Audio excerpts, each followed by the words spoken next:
बिस्मिल्लाहिर्रहमानिर्रहीम अस्सलाम वालेकुम डियर स्टूडेंट्स। आई होप कि आप सब लोग खैर खैरियत से होंगे।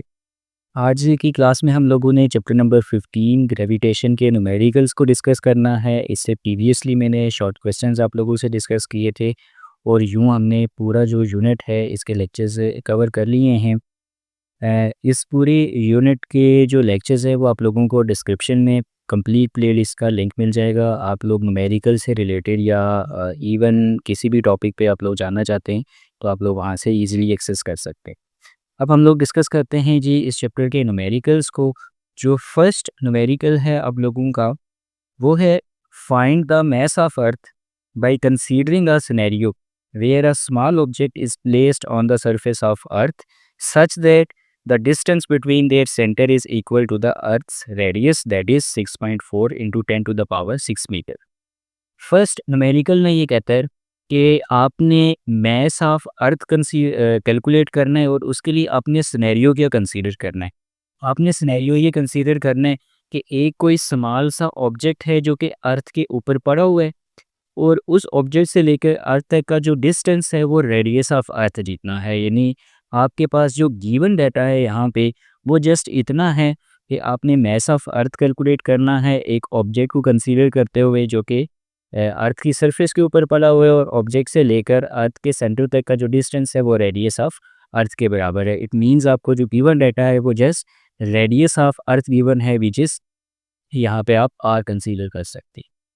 तो आपने फाइंड क्या करना है मैस ऑफ अर्थ। यहाँ पे सिंपल जो फार्मूला आपने इस्तेमाल करना है वो हमने इस्तेमाल करना है ग्रेविटेशनल फील्ड स्ट्रेंथ का formula which is g is equals to G M E divided by R, जिसमें एम ई जो है ये मैस ऑफ अर्थ है, आर जो है वो इसका रेडियस है उसका स्क्वायर हो जाएगा। ठीक है, चूँकि हमने यहाँ पे मैस ऑफ अर्थ कैलकुलेट करना है तो फार्मूले को रीअरेंज कर लेते हैं कुछ इस अंदाज में।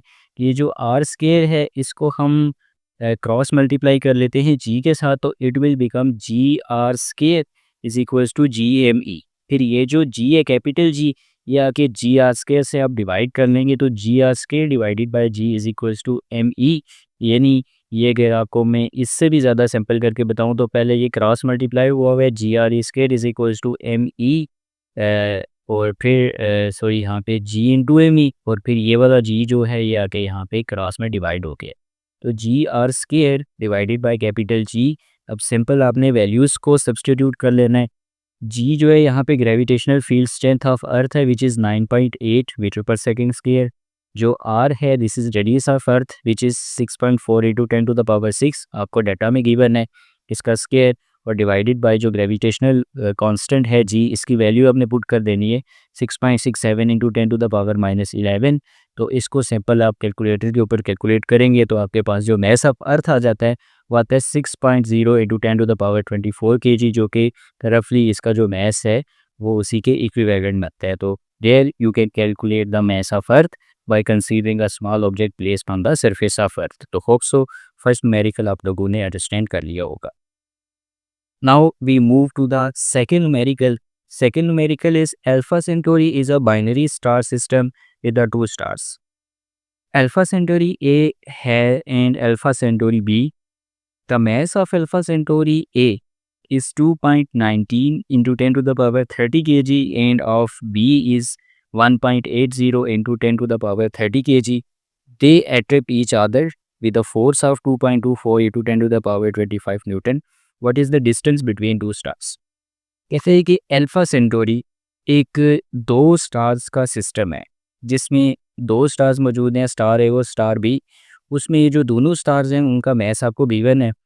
कहते हैं कि वो जो दोनों स्टार्स एक दूसरे को जिस फोर्स के साथ अट्रैक्ट कर रहे हैं वो फोर्स भी आपको गिवन है, तो आपने इन स्टार्स के दरमियान डिस्टेंस कैलकुलेट करना है। यानी कि आपको गिवन नेका में क्या चीज़ें दी हुई हैं। पहले स्टार का मैस स्टार ए का मैस दिया हुआ है 2.19 into 10 to the power 30 kg, इसको आप M1 कंसीडर कर लें। बाइनरी सिस्टम स्टार्स का जो दूसरा स्टार है बी उसका मैस आपको दिया हुआ है 1.8 into 10 to the power 30 kg, इसको आप M2 कंसीडर कर लें। और ये दोनों स्टार जिस फोर्स के साथ एक दूसरे को अट्रैक्ट कर रहे हैं वो फोर्स भी आपको गिवन है which is 2.24 into 10 to the power 25 newton. ये दो स्टार्स हैं वो एक दूसरे को अट्रैक्ट कर रहे हैं ए और बी, इनके दरमियान ये जो डिस्टेंस है आर ये आपने कैलकुलेट करना है। This numerical is related to the Newton's universal law of gravitation. तो हमने कैलकुलेशन के लिए करना है from Newton's law of gravitation we know that F is equals to G m1 m2 divided by R square. चूँकि हमने यहाँ पे इनके दरमियान डिस्टेंस कैलकुलेट करना है यानी कि r, तो हम इस फार्मूले को रीअरेंज कर लेंगे फॉर द r, जिसके लिए हम ये कर लेते हैं कि इस r को इधर पहले f वाली साइड पे शिफ्ट कर लेते हैं, तो it will become RF r square f is equals to G m1 m2। फिर ये ऐसे बन जाएगा G r square f is equal to G m1 m2। फिर हमने चूंकि r कैलकुलेट करना है तो इस f को आप आके क्रॉस में डिवाइड कर लेंगे यहाँ पे, तो it will become r square is equals to G m1 m2 divided by f।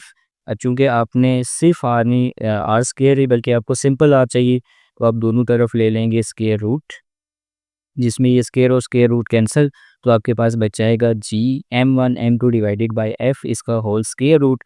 अब सिंपल आपने वैल्यूज़ पुट करनी है। जी यहाँ पे ग्रेविटेशनल कांस्टेंट है, this is 6.67 into 10 to the power -11। m1 आपको दिया है, m2 की वैल्यू भी आपको दी है, उसके अलावा जो डिवाइडेड बाय फोर्स की वैल्यू है वो भी आपके पास डाटा में मौजूद है। तो इस सब को आप जो है वो यहाँ न्यूमेरिकल्स में जो है वो प्लग इन करके इस फार्मूला में आप लोग जो है वो रेडियस की वैल्यू कैलकुलेट कर सकते हैं। This is very simple numerical. ये जितने भी न्यूमेरिकल्स हैं इसमें कोई जो है वो इतनी मुश्किल स्टेप्स या मुश्किल यूँ समझने के फार्मूले की इतनी ज़्यादा डेरिवेशंस या उसको आगे पीछे करने की बात है ही नहीं। सिंपल जो आर्टिकल में फार्मूले पढ़ रखे हैं उसी को रीअरेंज करना है या डायरेक्टली वही फार्मूला लगाना है, तो आपके पास न्यूमेरिकल सॉल्व हो जाते हैं। बड़ी आसान से न्यूमेरिकल हैं इस पूरे यूनिट के, ठीक है जी। अब हम लोग प्रोसीड करते हैं थर्ड न्यूमेरिकल की तरफ। थर्ड न्यूमेरिकल है what is the value of g on an exoplanet whose mass is 5 times the mass of Earth and its radius is twice the radius of Earth। कहता है कि एक exoplanet है। Exoplanet वो planet होता है जो हमारे सोलर सिस्टम से बाहर कोई प्लैनेट मौजूद हो। कहता है कि हमारे सोलर सिस्टम से बाहर एक कोई प्लैनेट मौजूद है यानी कि एक्सोप्लैनेट है, उसका जो मैस है वो अर्थ के मैस से 5 टाइम्स यानी 5 गुना ज़्यादा है, और उसका जो रेडियस है वो अर्थ के रेडियस से 2 गुना ज़्यादा है, ट्वाइस। तो आप बताएं कि उस प्लैनेट के ऊपर जी की वैल्यू क्या होगी।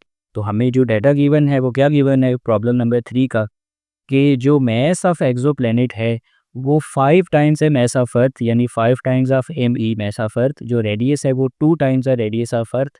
तो हमें बताना है जी की वैल्यू। तो सिंपल जी की वैल्यू बताना है तो हम यहाँ पे इस्तेमाल करेंगे ग्रेविटेशनल फील्ड स्ट्रेंथ का formula, g is equals to G M divided by R square. This equation is for the exoplanet, ठीक है। अच्छा, अब अकॉर्डिंग टू गिवन कंडीशन हमारे पास जो एक्सोप्लैनेट का मैस है m, this is 5 times of mass of earth, तो इस m की जगह हम लिख लेंगे 5 times mess of earth divided by r। अब जो एक्सोप्लैनेट का रेडियस है r, ये 2 टाइम्स रेडियस ऑफ अर्थ है, तो इस r की जगह हम 2 टाइम्स रेडियस ऑफ अर्थ और बाहर इसका स्क्वायर हो जाएगा, ठीक है। अच्छा जी, अब हमने करना इसका सिंपल यहाँ पे एक टेक्निक इस्तेमाल करनी है। टेक्निक ये है कि ये जो है G5 इसको हमने 5 ही रहने दिया। ये अगर आप देखें तो डिवाइडेड बाय 2RE स्क्वायर है, तो 2 का स्क्वायर कितना हो जाएगा 4, तो 5 डिवाइडेड बाय 4 इसको आप सेपरेट कर ले, पीछे बचेगा GME डिवाइडेड बाय RE का स्क्वायर। अब ये जो GME डिवाइडेड बाय RE का स्क्वायर है this is the gravitational field strength of अर्थ, ठीक है। चूंकि इसमें जितने भी फैक्टर्स आ रहे हैं वो ME और RE यानी अर्थ से रिलेटेड है। तो आप चाहें तो GME और RE की वैल्यूज़ भी अलग से पुट कर सकते हैं, लेकिन अल्टीमेटली वो पुट करके वैल्यू 9.8 आएगी। हम जानते हैं कि अर्थ की ग्रेविटेशनल फील्ड स्ट्रेंथ कितनी होती है 9.8। तो बजाय आप अलग-अलग वैल्यू पुट करने के आप सिंपल कह सकते हैं कि इसमें जो GME ओवर RE का स्क्वायर है दिस इज़ इक्वल टू 9.8। तो सिंपल आपने इसकी जगह 9.8 लिख लिया, इसको आप सिंप्लीफाई कर लें तो it comes out 12.25 metre per second square. This is the value of g on the exoplanet. तो होप सो कि ये न्यूमेरिकल भी आप लोगों को क्लियर होगा। Now we proceed to numerical number 4। The Hubble space telescope is in a circular orbit 613 kilometre about the earth surface. The average radius of Earth is 6.37 into 10 to the power 6 meter, and the mass of Earth is 5.97 into 10 to the power 24 kg. Part first, what is the speed of telescope in its orbit? And part B, and the second part, what is the period of telescope orbit? कहते हैं कि जो Hubble space telescope है वो अर्थ के गिर्द ज़मीन की सरफेस से 613 किलोमीटर अबव रिवॉल्व कर रही है ऑर्बिट में। Consider that this is the earth, और अर्थ से कितने हाइट के ऊपर जी? 613 किलोमीटर हाइट के ऊपर ये हबल स्पेस टेलीस्कोप है जी, जो कि यहाँ पे रिवॉल्व कर रही है ज़मीन से 613 किलोमीटर अबव हाइट के ऊपर। कहते हैं कि जो रेडियस है अर्थ का वो एवरेज इतना है, और जो मैस ऑफ अर्थ है वो उसकी वैल्यू एवरेज इतनी होती है। तो आप ये बताएं कि जो हबल स्पेस टेलीस्कोप है इसकी ऑर्बिटल वेलोसिटी कितनी होगी, यानी ये कितनी वेलोसिटी के साथ इस अर्थ के गिर्द रिवॉल्व कर रही है। एक बात ये बतानी है, और दूसरा ये बताना है कि इसको पूरा यहाँ से लेकर पूरा गोल चक्कर कंप्लीट करने में अर्थ तक कितना टाइम लगता है, ये आपने बताना है। तो पहली चीज़ आपने ऑर्बिटल वेलोसिटी कैलकुलेट करनी है। तो ऑर्बिटल वेलोसिटी आप कैसे कैलकुलेट करेंगे? This is the formula of orbital velocity. This is G M E divided by R. इसमें जी जो है वो ग्रेविटेशनल कांस्टेंट है, M E mass of earth, और आर जो है ये अर्थ के सेंटर से लेकर उस टेलीस्कोप तक का फासला होता है। अब ज़रा आप यहाँ पे गौर फरमाएं कि जो यहाँ पे टेलीस्कोप है उसके लिए लिखा हुआ है अर्थ की सरफेस से। इसका मतलब यहाँ से लेकर यहाँ तक का डिस्टेंस आपको दिया हुआ है। This is height of Hubble telescope. इसमें ये जो अर्थ का सेंटर का सेक्टर से इसकी सरफेस से का डिस्टेंस है आर ई, ये भी शामिल होगा। तो टोटल जो डिस्टेंस कंसीडर किया जाएगा वो are E plus H consider किया जाएगा। यानी अर्थ के सेंटर से ये हबल टेलीस्कोप कितनी दूर है? अर्थ के सेंटर से सरफेस तक का डिस्टेंस आ गया आर ई प्लस सरफेस से लेकर और जो टेलीस्कोप है इस तक की हाइट आ गई H R E plus H. तो इस आर को हम रिप्लेस कर लेंगे आर ई प्लस एच के साथ। अब कुछ नहीं करना, सैम्पल जो वैल्यूज़ हैं उनको सब्स्टिट्यूट कर लेना है। जी की वैल्यू डाल दी, एवरेज मैस ऑफ अर्थ भी हमें दिया हुआ है, आर ई की वैल्यू भी दी हुई है, प्लस एच की वैल्यू भी हमारे पास मौजूद है। इसको आप यहाँ पे प्लगिंग करें इसमें और इसको कैलकुलेट कर लें। आपके पास जो ऑर्बिटल वेलोसिटी है वो आ जाती है 7551 मीटर पर सेकेंड। ठीक है जी, बात समझ आ गई है। नाउ इसका जो पार्ट बी है उसमें हमने कैलकुलेट करना है जी इसका टाइम पीरियड। ये फार्मूला मैंने कहाँ से निकाला जी? v इज इक्वल्स टू क्या होता है फार्मूला? एस टी, यानी वेलोसिटी का जो फार्मूला होता है वो होता है distance divided by time. Sorry, यहाँ से हमने टाइम कैलकुलेट करना है तो t इधर और वेलोसिटी इधर चली जाएगी, तो t is equals to S divided by v। तो आप ज़रा गौर करें तो ये जो हबल टेलीस्कोप है ये चूँकि अर्थ के गिर्द कैसे कितना फासला कवर करेगी? पूरे एक सर्कमफिगर्स ऑफ सर्कल जितना। चूँकि ये इसके गिर्द गोल चक्कर लगा रही है ना, तो पूरा एक जो सर्कल होता है उसका सर्कमफिरेंस कितना होता है? एस, वो होता है 2 पाई आर। और कितने वेलोसिटी से घूमेगी? ऑब्वियसली ये इसकी ऑर्बिटल वेलोसिटी हो जाएगी वी नॉट। तो अब हम जानते हैं कि ये जो आर है बेसिकली ये अर्थ के सेंटर से टेलीस्कोप तक का डिस्टेंस है। तो R E plus H, R को आप रिप्लेस कर लें आर ई प्लस एच से ओवर वी नॉट। अब आपने वैल्यू सब्स्टिट्यूट कर लेना है। 2 पाई की वैल्यू आ गई, आर ई ये आपको गिवन है 6.37 into 10 to the power 6, plus H height उसकी गिवन है 613 इंटू 10 टू द पावर 3। ये 613 किलोमीटर है तो किलो को मैंने 10 टू द पावर 3 लिख दिया है। ये डिवाइडेड बाय ऑर्बिटल वेलोसिटी ये भी हमने कैलकुलेट की है। इसको डाल दें, सिंप्लीफाई करें तो आपके पास जो इसका टाइम पीरियड ऑफ रेवोल्यूशन आता है वो आता है जी 5807 सेकेंड्स। और इसको अगर आप ऑज में कंसीडर कर लें तो ये ऑलमोस्ट यानी इसको डिवाइडेड बाय 60 करें तो ये 96.8 आवर्स आता है। यानी ऑलमोस्ट आप यूँ कह सकते हैं। देखिए एक दिन में कितने घंटे होते हैं? 24 घंटे। तो 24 4 ज़ार 96, तकरीबन 4 दिन में जो है वो हबल टेलीस्कोप अपने ऑर्बिट अर्थ के गिर्द जो है वो एक चक्कर मुकम्मल करती है। So this was numerical number 4 related to the speed of orbital speed of Hubble Space Telescope और उसके time period of revolution से related. Question number 5 is you want to launch a satellite around a planet Mars at an altitude of 300 kilometer above its surface. Mars has mass of 6.42 into 10 to the power 23 kilogram and has a radius of 3.39 into 10 to the power 6 metre. Calculate its orbital velocity. आसान सी बात जी। कहता है कि आप Mars से गए। अब थोड़ी देर आप ये कंसीडर कर लें कि ये जो अर्थ है ये अर्थ के बजाय हम इसको कंसीडर कर लेते हैं दिस इज़ मार्स। कहते हैं कि आप मार्स के गिर्द एक सैटेलाइट को लॉन्च करना चाहते हैं। तो आप ये बताएं कि उस सैटेलाइट की ऑर्बिटल स्पीड कितनी होगी, जिसके लिए आपने ये देखना है कि ये जो आपने मार्स को कंसीडर किया है, सैटेलाइट आपने कितनी हाइट पे प्लेस करनी है जी, 300 किलोमीटर अबाउ द सरफेस। जो आपने सैटेलाइट लॉन्च करनी है ना, वो मार्स की सरफेस से उसकी हाइट कितनी बन रही है, 300, यानी ये जो हाइट गिवन है ये 300 किलोमीटर है। इसमें ये जो रेडियस ऑफ मार्स है ये इंक्लूड होगा, ठीक है जी। तो हाइट आ गई 300 किलोमीटर, मास ऑफ मार्स आपको दे रखा है, रेडियस ऑफ मार्स भी दे रखा है, ऑर्बिटल वेलोसिटी कैलकुलेट करनी है। बेसिकली इसी का जो पहला पार्ट हमने किया है वही यहाँ पे वापस है। ऑर्बिटल स्पीड कैलकुलेट करनी है, G mass of Mars divided by R, जिसमें आर को हम आर प्लस एच से रिप्लेस कर लेंगे। सिंपल वैल्यूज डाल दी हैं, जी की वैल्यू डाल दी, मास ऑफ मार्स आ गया, रेडियस ऑफ मार्स आ गया, प्लस कितनी हाइट पे वो रिवॉल्व करेगी ये आप डाल के कैलकुलेट कर ले। तो it comes out to be 3.4 kilometre per second, या 3.4 या 3406 मीटर पर सेकेंड, ये आ जाएगी जी उसकी orbital velocity. This was the problem number 5, जिसमें आपने मार्स के गिर्द सैटेलाइट की ऑर्बिटल वेलोसिटी फाइंड आउट करनी थी। तो होप सो कि ये 5 न्यूमेरिकल आपको क्लियर होंगे। प्रॉब्लम नंबर जो 6 है वो मैं ये बोर्ड मिटा के तो उन बाकी 3 8 9 और 10 के साथ डिस्कस करूँगा। फ़िलहाल मैं डिस्कस कर लेता हूँ, चूँकि छोटा सा प्रॉब्लम था, यहाँ पे जगह मौजूद थी, इसलिए मैंने इसको पहले डिस्कस कर लिया। प्रॉब्लम नंबर 7, प्रॉब्लम नंबर 7 है जी, Mars has a mass of 6.42 into 10 to the power 23 K G, अभी भी हमें गिवन था, और has a period of 88,442 second. What would be the radius of stationary satellite for this planet.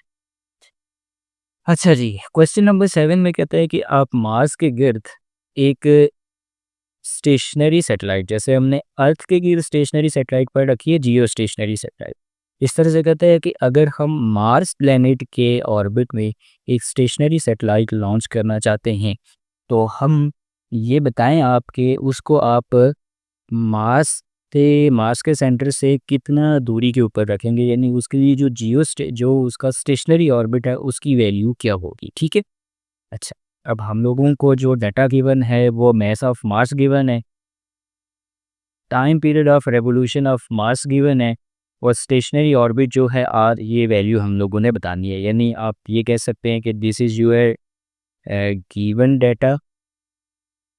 आपने जो find करना है वो फाइंड करना है स्टेशनरी ऑर्बिट, और इसके लिए जो आपने कैलकुलेशन कर ली है वो आपने ये करनी है। अब हम जो जियो स्टेशनरी ऑर्बिट या जो स्टेशनरी ऑर्बिट्स का फार्मूला पढ़कर आ चुके हैं, it is R is equals to G M T square over 4 pi square, और इसकी जो पावर है वो 1/3 या आप क्यूब रूट कंसीडर कर लें। तो अब सिंपल हमें वैल्यूज़ डालनी है, यहाँ पे कोई मुश्किल बात नहीं है। जी की वैल्यू हमने डाल दी, मास ऑफ मास सब्स्टिट्यूट कर लिया, टाइम पीरियड ऑफ रेवोल्यूशन हमें दे रखा है वो हमने डाल दिया, उसका स्केयर ले लिया, डिवाइडेड बाय 4 पाई का आ जाएगा जी स्केयर। उसके बाद और इन सब फैक्टर का हमने जो है वो क्यूब रूट या पावर 1/3 कंसीडर करनी है। तो ये आप लोगों के पास अगर साइंटिफिक कैलकुलेटर मौजूद है तो ये सारी वैल्यूज़ आप सिंपल एक ही टाइम में सब्स्टिट्यूट करके इसको सिंप्लीफाई करेंगे, तो आपके पास जो आंसर आएगा वो पहले तो मुमकिन है इस फॉर्म में आए, ठीक है। ये कुछ इस फॉर्म में आपके पास आंसर आएगा, इसको आपने साइंटिफिक नोटेशन में करना है कुछ इस अंदाज में कि ये जो डेसिमल पॉइंट है इसको 1 2 3 डिजिट्स के बाद यहाँ पे शिफ्ट कर लेंगे, which is 20,433 into 10 to the power 123 kilometre बनेगा। 10 टू द पावर 3 को आप 1000 यानी कि किलो को कंसीडर कर लेंगे, तो इट इज़ 20,433 किलोमीटर ये आपके पास स्टेशनरी ऑर्बिट आ जाएगा किसका, मार्स का। यानी अगर हम मार्स प्लैनेट के गिर्द किसी सैटेलाइट को लॉन्च करना चाहते हैं तो वो उसके सेंटर से कितने फासले के ऊपर होगी जी, 20,433 kilometre from the centre of Mars, जो मार्स का ये स्टेशनरी ऑर्बिट बनेगा फॉर अ स्टेशनरी सैटेलाइट। तो होप सो कि ये जो हमने 5 6 न्यूमेरिकल्स यहाँ पे डिस्कस किए हैं जी, ये आप लोगों को क्लियर होंगे। अब फिर इनको मैं रेज़ करता हूँ और फिर बाकी न्यूमेरिकल्स को डिस्कस करते हैं, okay.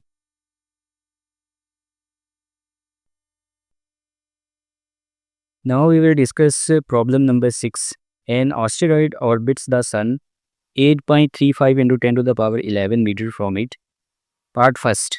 How fast must the asteroid travel to maintain its circular orbit around the sun. और सेकेंड पार्ट में कहते हैं कि how long will it take the asteroid to orbit the सन।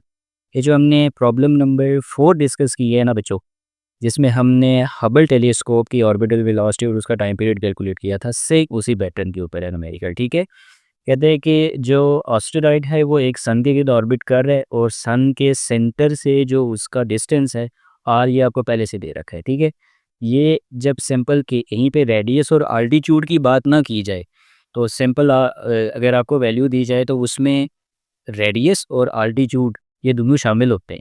अगर सिर्फ from the surface of earth, from the surface of sun या altitude करके word use हो तो इसका मतलब है उसमें आपने जो प्लेनेट या किसी भी ऑब्जेक्ट की जिसके रेस्पेक्ट से बात हो रही होगी उसका रेडियस साथ शामिल करना है। ठीक है, ये आगे आ रहा है, मैं वहाँ पे भी बात समझाता हूँ। अब यहाँ पे देखें, कहीं पे ये स्टेटमेंट नहीं दी गई कि फ्रॉम द सरफेस ऑफ अर्थ, जो फ्रॉम द सरफेस ऑफ सन वो रिवॉल्व कर रहा है, बल्कि सिंपल ये कहा गया है जी कि an asteroid orbit the sun 8.35 into 10⁻11 metre from it. इसका मतलब ये इसका सेंटर से डिस्टेंस दिया गया है जिसमें रेडियस और आल्टीट्यूड दोनों इंक्लूडेड है। ठीक है, तो ये आपको आर की वैल्यू डायरेक्टली दी गई है। मैथ्स ऑफ सन आपने याद रखना है, रफली ये 2 इंटू 10⁻30 आप लोग जहन में रख लें, अदरवाइज ये 1.9 है, यानी अगर आप प्रिसाइज वैल्यू की तरफ जाते हैं तो ये वैल्यू होती है। हमने इसकी ऑर्बिटल स्पीड कैलकुलेट करनी है, सेकंड हमने इसका टाइम पीरियड कैलकुलेट करना है। ऑर्बिटल स्पीड के लिए हम ऑर्बिटल वेलोसिटी का फार्मूला यूज़ करते हैं, square root of G mass of sun यहाँ पे आ जाएगा divided by R. Simple values डालनी है, जी की वैल्यू डाल दी, मैस ऑफ सन आर की वैल्यू डाल के सिंप्लीफाई करें तो इसकी ऑर्बिटल स्पीड आ जाती है। सेकेंड पार्ट ऑर्बिटल पीरियड अगर आप देखें तो उसी तरह से हमने time period is equals to distance divided by velocity, ये फार्मूला इस्तेमाल करना है। डिस्टेंस सर गोल चक्कर पूरा करते हुए सर्कमफेरेंस ऑफ सर्कल जितना डिस्टेंस कवर होगा तो एस जो है वो 2πr कंसिडर होगा। ऑर्बिटल वेलोसिटी 2πr की वैल्यू है, ऑर्बिटल वेलोसिटी कैलकुलेट कर ली है। इसको सिंप्लीफाई करें तो टाइम पीरियड आपके पास सेकेंड्स में आता है, 4.167 इंटू 10⁻8 सेकेंड। ठीक है, अब इसको अगर आपने ईयर्स में कन्वर्ट करना है तो कैसे करेंगे, देखें सबसे पहले आपने ये देखना होगा कि एक साल में कितने सेकंड होते हैं। अब उसके लिए सबसे पहले तो मैं आपको आसान तरीका ये बताता हूँ कि आपको ये बताना चाहिए एक दिन में कितने सेकंड होते हैं। देखें, हम लिखते हैं वन डे में हम लिखते हैं 24 आवर्स, एक घंटे में 60 मिनट और 60 मिनट में 60 सेकेंड, तो ये बनते हैं जी 86,400 सेकेंड्स, ये एक दिन के बनते हैं। तो एक साल में कितने दिन होते हैं, 365 डेज। तो इसको आप मल्टीप्लाई कर लें 86,400 सेकेंड से, तो ये आपके पास जो एक साल में नंबर ऑफ सेकेंड आते हैं ये आते हैं 3.154 इंटू 10⁻7 सेकेंड्स। ठीक है, तो आप ये जो आंसर आ रहा है 4.167 इंटू 10⁻8 सेकेंड, इसको डिवाइड कर लेंगे 3.154 इंटू 10⁻7 सेकेंड्स के साथ, तो इट कम्स आउट 13.2 ईयर्स। यानी सूरज के गिर्द एक ऑस्टेरॉइड को अपना पूरा एक चक्कर मुकम्मल करने में कितने साल लगेंगे, 13.2 ईयर्स लगेंगे। Is that clear? Okay, now we move to question number 8, again a simple problem. Calculate the potential energy of moon having the mass 7.35 into 10⁻22 kg relative to the earth with mass 5.98 into 10⁻24 kg if the distance between their center is 3.94 into 10⁻5 kilometre. यहाँ पे भी अगर आप last पे देखें तो distance between their centres बात directly कर ली गई है, कहीं पे आल्टीट्यूड रेडियस की बात नहीं आ रही है। तो क्या डाटा आपको गिवन है जी प्रॉब्लम नंबर 8 में, मैस ऑफ मून गिवन है, मैस ऑफ अर्थ गिवन है, इनके सेंटर्स के दरमियान जो रेडियस है, जो डिस्टेंस है वो गिवन है आपको 3.94 इंटू 10⁻5 किलोमीटर्स। याद रखिएगा इस किलो को आपने चेंज करना है मीटर्स में, तो किलो को आप 10⁻3 लिखेंगे तो 3 और ये 5 8 मीटर्स आ जाएगा। ठीक है, इसको इधर ही चेंज कर लें। ओके, अब हमने फाइंड करनी है इसकी ग्रेविटेशनल पोटेंशियल एनर्जी या पोटेंशियल एनर्जी, जिसका फार्मूला हम लोग जो है वो ग्रेविटेशनल पोटेंशियल लास्ट टॉपिक में पढ़ कर आए, वो क्या होता है GME यानी मैस ऑफ अर्थ, जो मैस ऑफ ऑब्जेक्ट होता है वो डिवाइडेड बाय आर। अब सिंपल हमने वैल्यूज़ पुट करनी है, ग्रेविटेशनल कांस्टेंट G उसकी वैल्यू डाल दी 6.67 इंटू 10⁻11। मैस ऑफ अर्थ हमने जो है वो सब्सटीट्यूट कर लिया, इट इज़ 5.98 या इसको रफली आप 6 कंसीडर कर लें into 10⁻24 kg। Mass of moon हमने कंसीडर कर लिया 7.35 इंटू 10⁻22 kg और डिवाइडेड बाय ई के सेंटर्स के दरमियान जो डिस्टेंस है 3.94 इंटू 10⁻8 सिंप्लीफाई करने जी तो you will get the answer as 7.4 into 10⁻28 joules. तो ये एक आसान सा प्रॉब्लम था। इस तरह के जो आसान प्रॉब्लम होते हैं अमूमन ये पेपर पॉइंट ऑफ व्यू से या कहीं आपकी जो क्लास टेस्ट वगैरह होती हैं उसमें आने के चांसेस ज़्यादा होते हैं, तो ऐसे प्रॉब्लम्स को अंडर कंसिडरेशन ज़रूर रखिएगा, ठीक है। सेकेंड लास्ट न्यूमेरिकल की तरफ चलते हैं जी, प्रॉब्लम नंबर 9, और इसमें कहता है कि 50 किलोग्राम वेदर सेटेलाइट, थोड़ा सा तवज्जो तलब न्यूमेरिकल है ये, कि 50 kg weather satellite move in a circular orbit about the earth at an altitude from 1000 kilometre. देखिए यहाँ पे अर्थ से अल्टीट्यूड की बात हो रही है, इसका मतलब यहाँ पे जब हम आर का इस्तेमाल करेंगे तो हमने अल्टीट्यूड वाला आर और रेडियस ऑफ अर्थ ये शामिल करके तो इस्तेमाल आर को कंसीडर करना होगा। अब बात समझ आइए। A similar communication satellite is an altitude of 37,000 km in a circular orbits about the Earth. Calculate the difference in the potential energies of two satellites in their respective orbits. इसमें कहते हैं जी कि दो सैटेलाइट्स हैं, एक weather satellite है, वो अर्थ से 1000 किलोमीटर के फासले के ऊपर जो है उसकी अर्थ की सरफेस से 1000 किलोमीटर, यानी ये अर्थ है, अर्थ की सरफेस से 1000 किलोमीटर का फासला। तो 1000 किलोमीटर का फासला अर्थ की सरफेस से प्लस इसका जो रेडियस है वो भी आप शामिल करेंगे। इस तरह से दूसरी सैटेलाइट है कम्युनिकेशन सैटेलाइट, वो अर्थ की सरफेस से 37,000 किलोमीटर ऊपर है, और फिर आपने 37,000 और प्लस रेडियस से दोनों शामिल करना है। तो कहता है कि इन दोनों सैटेलाइट्स की जो पोटेंशियल एनर्जी है उनका डिफरेंस कैलकुलेट करें। अब बात आसान सी है भाई, जैसे हमने यहाँ पे पोटेंशियल एनर्जी कैलकुलेट की है, बिल्कुल उसी तरह से पहले एक सैटेलाइट की पोटेंशियल एनर्जी कैलकुलेट करेंगे, फिर दूसरी की करेंगे, उन दोनों का माइनस कर लेंगे। कैसे करते हैं देखें बच्चों, कि गिवन डेटा में हमारे पास मैस ऑफ वेदर सेटेलाइट है, ये डब्ल्यू मैंने लिख लिया कि ये वेदर सेटेलाइट के लिए ये है जी 50 kg, ठीक है। और चूंकि कहता है कि सेम मैस वाली दूसरी सेटेलाइट है कम्युनिकेशन सेटेलाइट एमसी, इसका मैस भी फिर कितना हो जाएगा 50 kg। जो वेदर सेटेलाइट है वो ज़मीन से कितने हाइट के ऊपर ऑर्बिट कर रही है, 1000 किलोमीटर, जबकि जो कम्युनिकेशन सेटेलाइट है वो कितना है जी 37,000 किलोमीटर।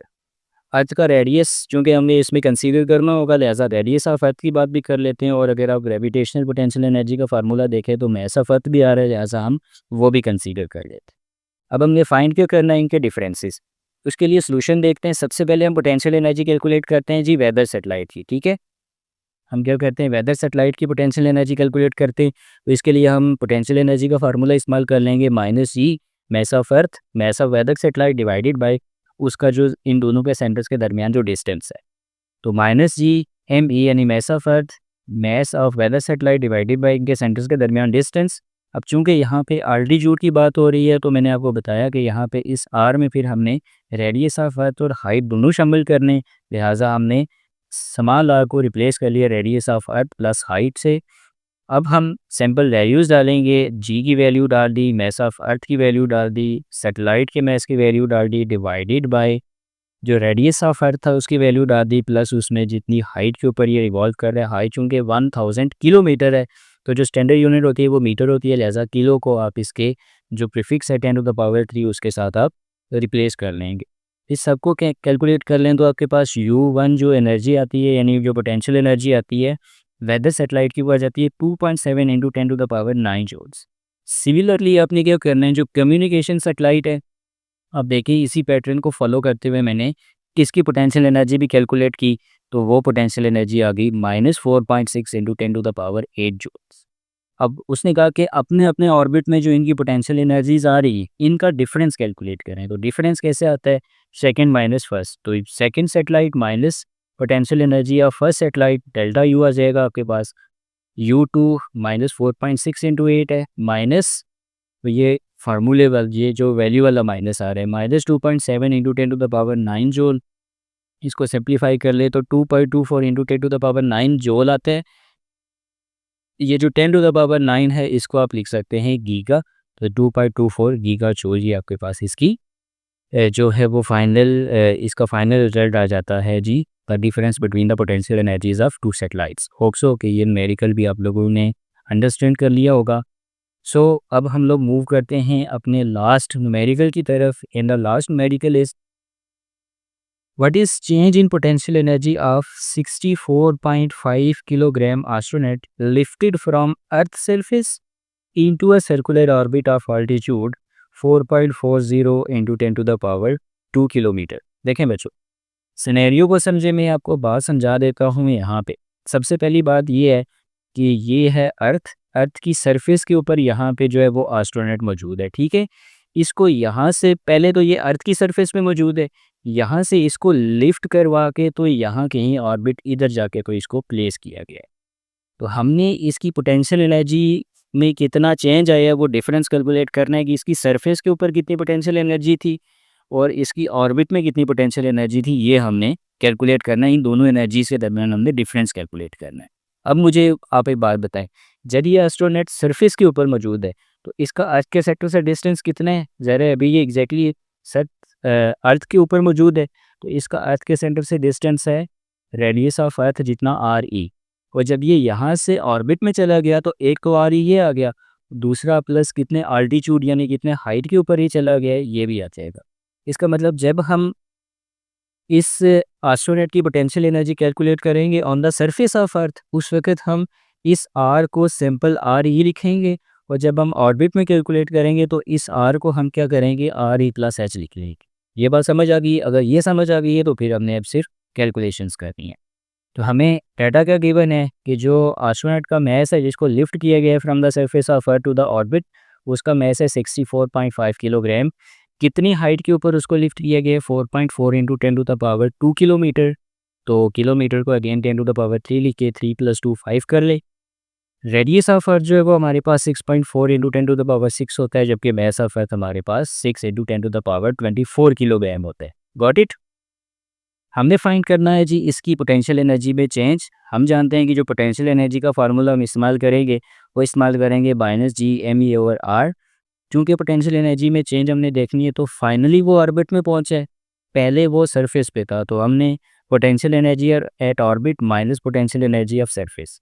तो हम देखेंगे कि इसकी ऑर्बिट में पोटेंशियल एनर्जी कितनी आ गई?